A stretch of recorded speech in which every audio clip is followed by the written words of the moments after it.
My initiation with Mama Guava began when I was 12 years old. It was 1991 and the Hollywood Farmers Market had just opened.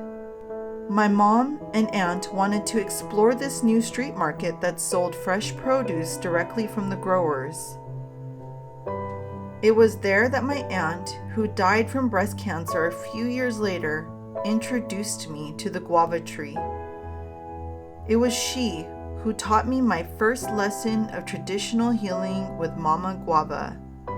She said, "You get this tree. This is good for diabetes." I learned that the leaves were boiled to drink as a tea, which lowered blood sugar and blood pressure. We ended up purchasing the tree, and my journey with Mama Guava began. Mama Guava remained in a 15-gallon pot for years. I watered her on occasion. There were times that she was on the brink of dying because I failed to pay attention to her. But she never gave up on me. After graduating high school, my family and I moved into our new home in East Hollywood, where I finally planted her in the ground. Even as she grew, there were challenges in our relationship. I had a busy life that entailed dating and school, not so much involved with gardening, and if I did, it was inconsistent and an inconvenience to my busy schedule.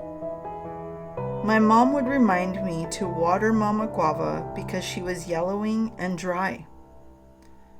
There were years where her fruits were small but sweet, and leaves meager and sparse amongst the branches.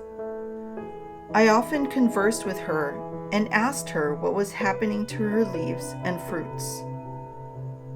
Deep in my heart, I knew she was a reflection of me. I was undernourished in many ways.